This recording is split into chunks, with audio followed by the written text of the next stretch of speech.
Jambi, sebuah bentang alam dari puncak ketinggian Gunung Kerinci hingga pesisir pantai di Selat Malaka, memiliki kekayaan alam yang luar biasa. Selain kekayaan alam, sejarah panjang yang dimiliki wilayah Jambi jauh sejak zaman kejayaan Sriwijaya membekas dan menjadi perhatian utama dalam penggalian dan pelestariannya. Sungai Batanghari yang membentang sejauh 800 km merupakan jalur transportasi dan urat nadi kehidupan masyarakat sejak dahulu. Sungai ini juga menjadi saksi sejarah perkembangan peradaban wilayah Jambi. Sungai mempengaruhi bentuk-bentuk budaya masyarakat di sekitarnya.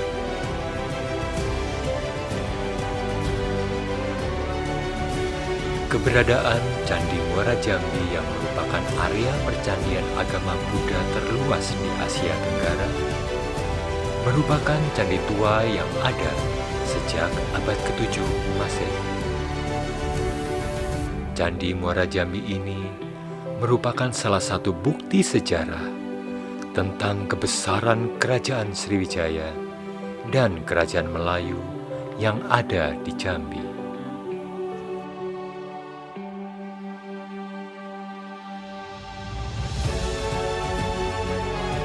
Berangkat dari sejarah dan budaya yang mempengaruhi kehidupan masyarakat, Masjid Agung Al-Falah merupakan wujud perkembangan budaya Islam di Jambi. Masjid ini memiliki 256 tiang. Jumlah yang banyak ini menjadikannya dikenal dengan sebutan Masjid 1000 Tiang.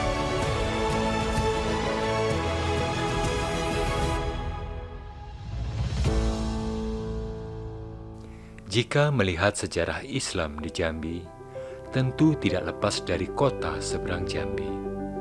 Karenanya, dibangunlah Menara Gentala Arasi yang juga berfungsi sebagai museum religi Jambi.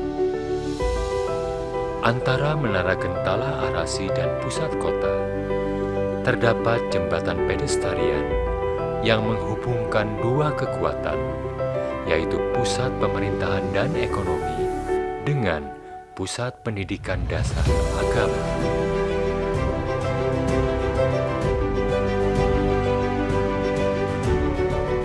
Museum Sikinjai merupakan salah satu bagian dari upaya pelestarian, penelitian, dan pendidikan kebudayaan Jambi.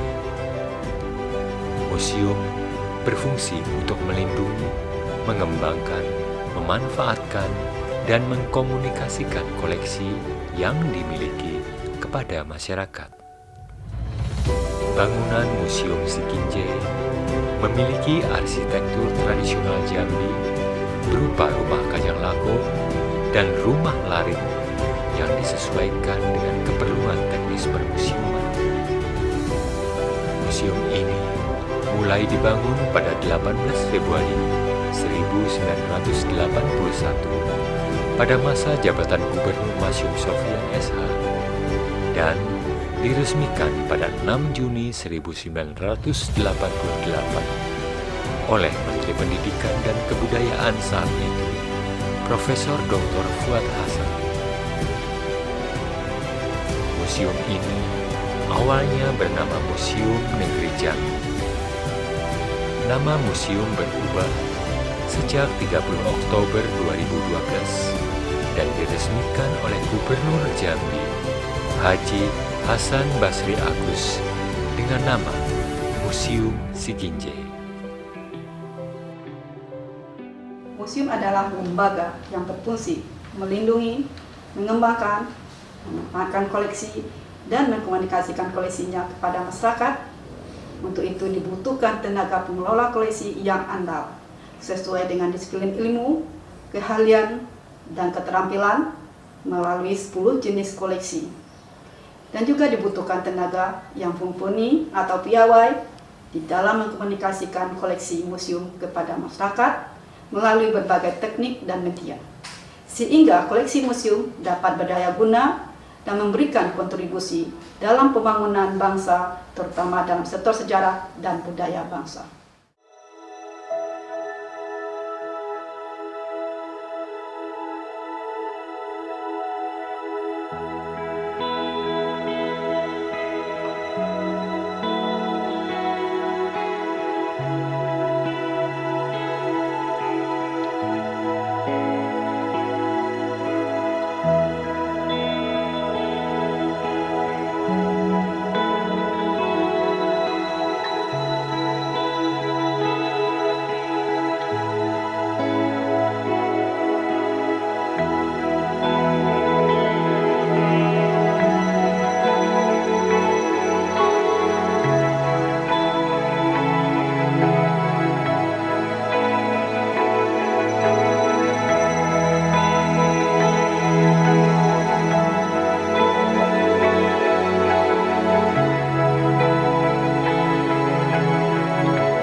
Museum bukan hanya memiliki ruang pamer, namun juga mempunyai bagian penyimpanan atau storage.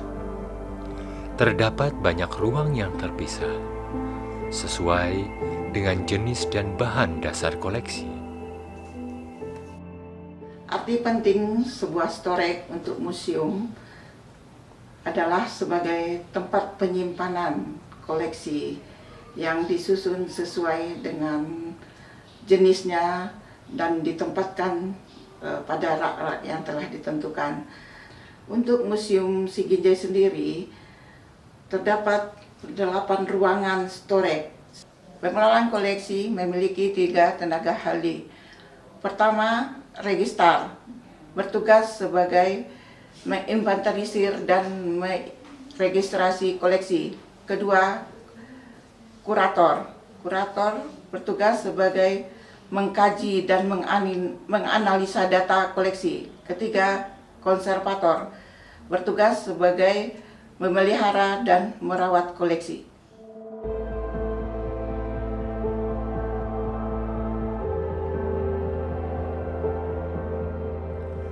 Setiap ruang harus memenuhi persyaratan dalam hal pengaturan kelembapan udara, suhu, sirkulasi udara, dan intensitas cahaya. Untuk keamanan dan menghindari debu, benda-benda koleksi ditempatkan dalam lemari atau di dalam vitrin sesuai dengan bentuk dan spesifikasi koleksi. Penempatan koleksi perlu ditata sehingga tidak bertumpuk atau bersentuhan, mudah diawasi dan dideteksi. Hal ini bertujuan untuk menjaga kondisi koleksi agar tetap seperti keadaan semula dan terhindar dari perubahan atau kerusakan.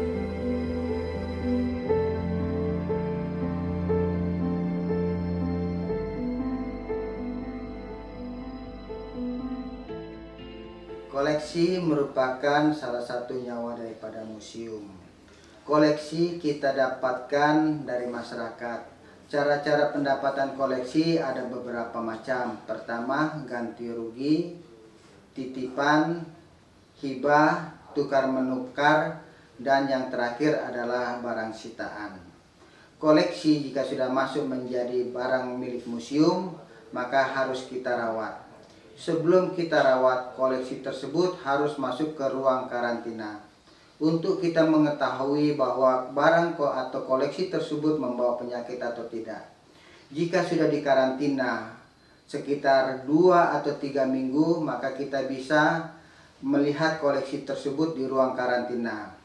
Jika dia tidak membawa penyakit, maka koleksi tersebut kita akan registrasi, lalu kita berikan nomor inventaris berdasarkan 10 jenis koleksi yang ada. Pertama, geologi, yaitu menyangkut tentang batuan. Kedua, biologi, tumbuhan dan hewan.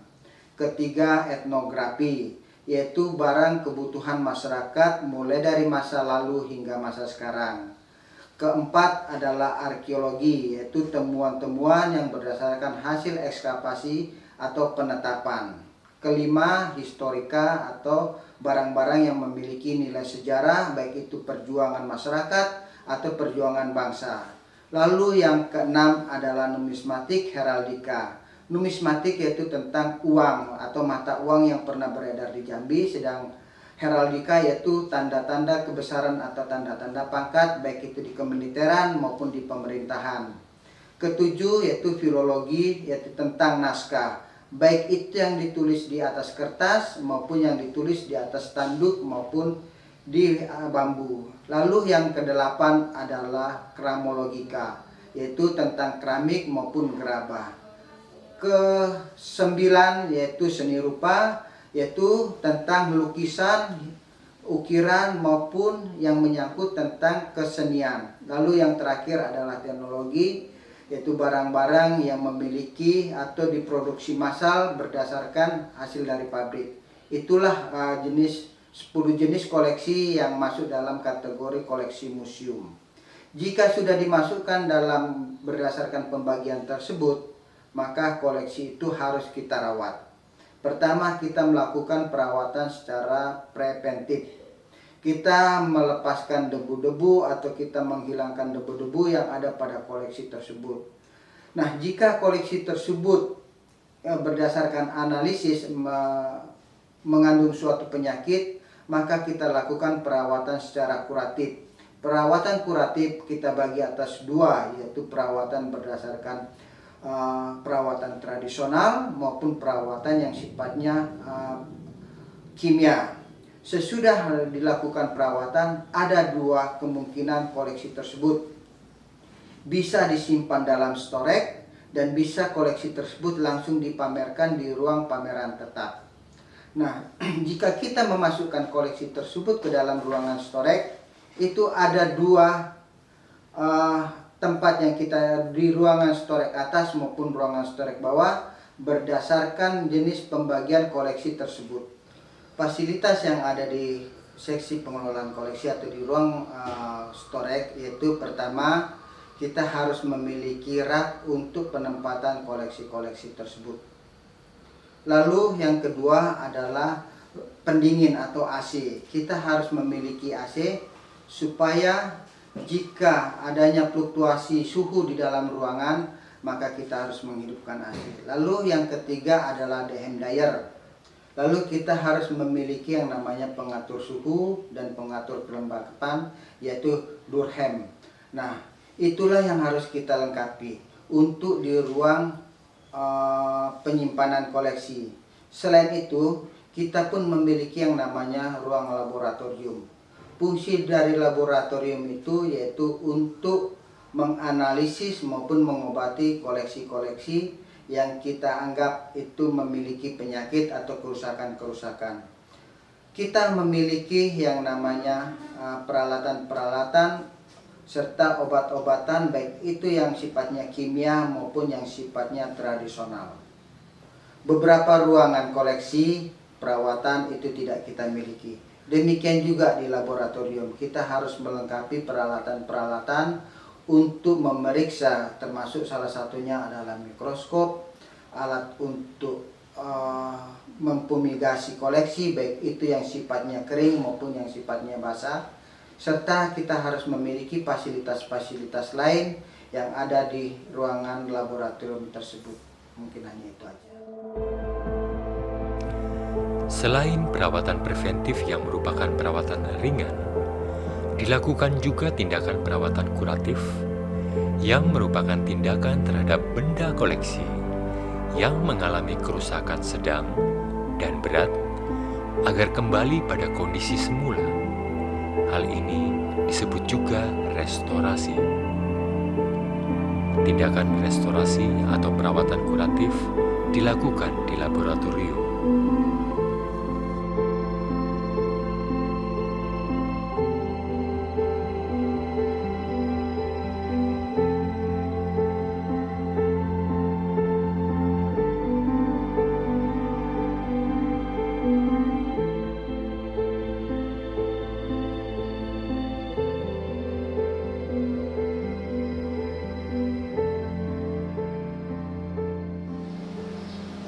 Inilah laboratorium yang dimiliki oleh Museum Sigilde. Fungsi laboratorium untuk mengidentifikasi koleksi museum. Apabila terjadi kerusakan, kami melakukan perawatan atau restorasi. Saat ini yang menangani laboratorium 2 orang, yang idealnya 5 atau 6 orang. Sedangkan yang bekerja di laboratorium disebut konservator. Sebelum melaksanakan konservasi dan restorasi, perlu dilakukan rapat tim untuk menentukan jenis tindakan, peralatan, bahan, dan waktu yang dibutuhkan. Setiap jenis koleksi membutuhkan tindakan perawatan dan alat serta bahan yang berbeda, tergantung bahan dasar benda koleksi, seperti kain, kertas, kayu, logam, batuan, keramik, atau biologika. Prosedur penanganan koleksi di laboratorium ini, pertama-tama kami diberi informasi dari seksi koleksi bahwa ada koleksi yang perlu penanganan. Yang kedua, kami mengambil koleksi tersebut dibawa ke laboratorium untuk dilakukan penanganan. Yang ketiga, setelah penanganan koleksi tersebut kami kembalikan lagi ke seksi koleksi. Alat-alat yang digunakan di laboratorium ini banyak. Ada sikat gigi, sikat baja, ada dryer, hair dryer, ada fumigasi ruangan, ada oven untuk pemanas, ada timbangan, dan masih banyak lagi. Dalam menggunakan bahan untuk perawatan, perlu dipilih bahan yang ramah terhadap lingkungan, terutama berkaitan dengan keselamatan pengelola dan penggunanya.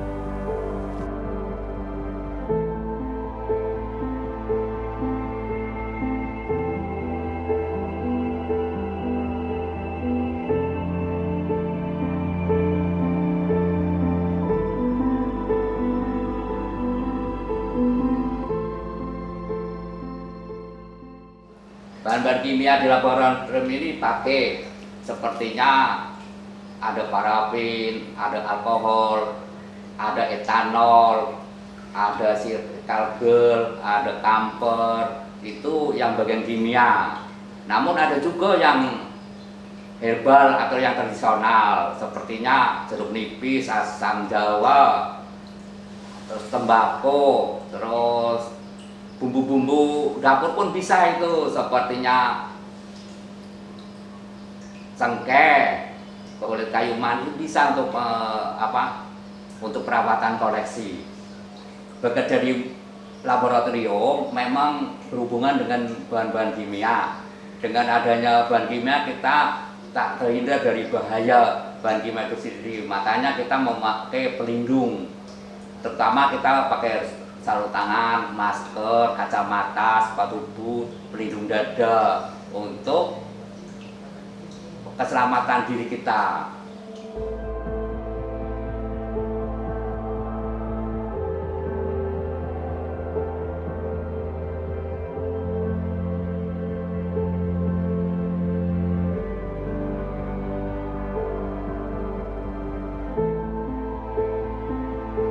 Tindakan perawatan dilakukan preventif dan rutin.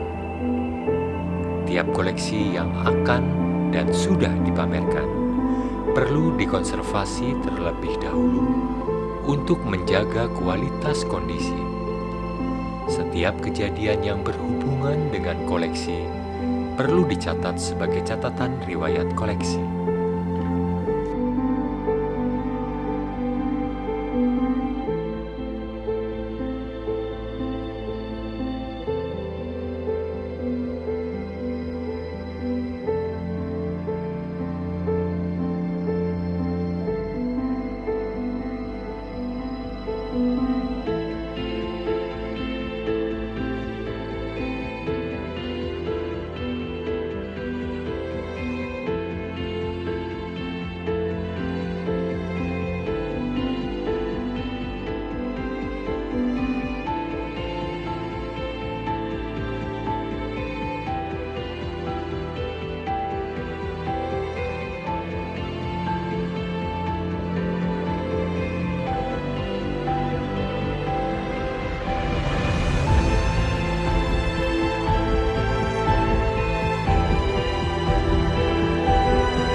Museum bukan sekedar etalase evolusi kebudayaan manusia.